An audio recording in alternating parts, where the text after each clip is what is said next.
नमस्कार दोस्तों, इस वीडियो में हम ई श्रमिक कार्ड बेनिफिट्स के बारे में जानकारी प्राप्त करेंगे। यानी कि ई श्रमिक कार्ड के किस प्रकार के फायदे हैं जिनका लाभ हम वर्ष 2023 के अंदर ले सकते हैं। बहुत सारे ई श्रमिक कार्ड धारक ऐसे हैं जिनको नहीं पता है कि ई श्रमिक कार्ड के मदद से हम किस प्रकार के लाभ प्राप्त कर सकते हैं, किन किन योजनाओं का लाभ प्राप्त कर सकते हैं जो कि भारत सरकार के द्वारा चलाई जा रही है। ये सारे टॉपिक दोस्तों हम इस वीडियो में कवर करेंगे, तो आप इस वीडियो को पूरा अंत तक देख सकते हैं। ई श्रमिक कार्ड की फायदों की लिस्ट देखने के लिए दोस्तों आप इस पोर्टल पे आ सकते हैं। इसका वीडियो के डिस्क्रिप्शन में आपको लिंक मिल जाएगा। यहाँ पर आप देखेंगे दोस्तों कि ई श्रमिक कार्ड के फायदे क्या है, इसके बारे में डिटेल में जानकारी दी गई है। जैसे कि सबसे पहले आपको यहाँ पर दिखाई देगा कि ई श्रमिक कार्ड देश के सभी असंगठित क्षेत्र के लिए शुरू किया गया है। भारत सरकार के पास दोस्तों देश के असंगठित क्षेत्र के श्रमिकों का कोई पुख्ता डेटा नहीं था, जिसकी वजह से सरकार जब भी कोई नई स्कीम लॉन्च करने जाती तो सरकार को ये पता नहीं होता था कि हमारे देश में कितने ऐसे श्रमिक है जो कि असंगठित क्षेत्र में कार्य करते है। ई श्रमिक कार्ड दोस्तों पूरे देश में मान्य होता है। पहले क्या होता था कि हमारे पास लेबर कार्ड होता था जो कि सिर्फ हमारे राज्य में ही काम करता था, यानी कि हम अपने लेबर कार्ड की मदद से अन्य किसी भी राज्य में जाकर के रोजगार प्राप्त नहीं कर सकते थे।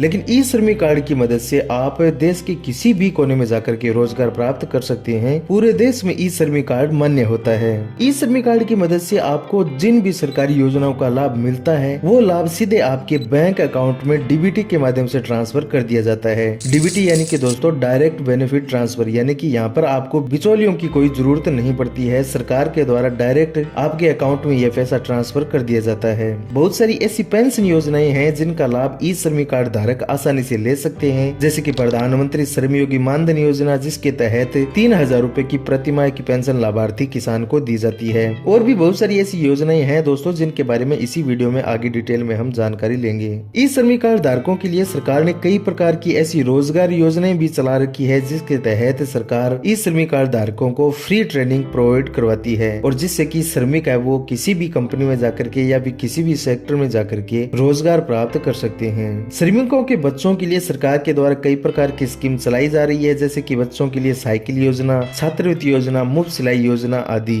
सरकार दोस्तों ई श्रमिक कार्ड धारकों का जो डेटा है वह कंपनियों के साथ साझा करती है, जिससे क्या होता है कि कंपनियों को यह पता लगता है कि कौन सा श्रमिक है वह उनकी कंपनियों में काम करने के लिए पात्रता रखता है। उसके बाद वो कंपनियां उन श्रमिकों को अपने यहाँ पर हायर करती है और रोजगार देती है। प्रधानमंत्री सुरक्षा बीमा योजना के तहत लाभार्थी ई श्रमिक कार्ड धारक को 1 लाख रुपए से लेकर के 2 लाख रुपए तक का दुर्घटना बीमा भी दिया जाता है। केंद्र सरकार के द्वारा ऐसी कई प्रकार की सामाजिक सुरक्षा योजनाएं चलाई जा रही है जिनका लाभ ई श्रमिक कार्ड धारकों को दिया जाता है। प्रधानमंत्री श्रमयोगी मानधन योजना दोस्तों एक पेंशन योजना है जिसके तहत 3,000 रूपए की पेंशन राशि लाभार्थी ई श्रमिक कार्ड धारक को दी जाती है। इसके अलावा अगर आपके पास श्रमिक कार्ड है तो आपको महंगे इलाज के लिए चिकित्सा सुविधा भी प्रदान की जाती है। प्रधानमंत्री आवास योजना के तहत आपको होम लोन पे सब्सिडी भी उपलब्ध करवाई जाती है। उसके बाद दोस्तों जैसे आप नीचे स्क्रॉल करेंगे तो आपको यहाँ पर इस सेक्शन में सभी योजनाओं की लिस्ट दिखाई देगी जिनका लाभ आप ई श्रमिक कार्ड की मदद से ले सकते हैं, जैसे कि प्रधानमंत्री श्रमयोगी मानधन योजना, राष्ट्रीय पेंशन योजना, प्रधानमंत्री जीवन ज्योति बीमा योजना, और ये सारी योजनाएं आपको यहाँ पर दिखाई देगी जिसकी लिस्ट भी आपको वीडियो के डिस्क्रिप्शन में मिल जाएगी। इसके बाद दोस्तों जैसे ही आप नीचे स्क्रॉल करेंगे तो ऊपर जो योजनाओं की लिस्ट है उनकी डिटेल में आपको यहाँ पर जानकारी दी गई है। जैसे कि पहली है प्रधानमंत्री श्रमयोगी मानधन योजना, जिसके तहत 60 वर्ष की आयु पूरी होने के बाद लाभार्थी को 3,000 रूपए की पेंशन प्रतिमाह दी जाती है। वैसे एक है राष्ट्रीय पेंशन योजना, जिसके तहत भी 3,000 रूपए की प्रतिमाह की पेंशन लाभार्थी को दी जाती है। प्रधानमंत्री जीवन ज्योति बीमा योजना, जो की दोस्तों एक दुर्घटना बीमा योजना है जिसके तहत 2 लाख रुपए की जो दुर्घटना बीमा राशि है वह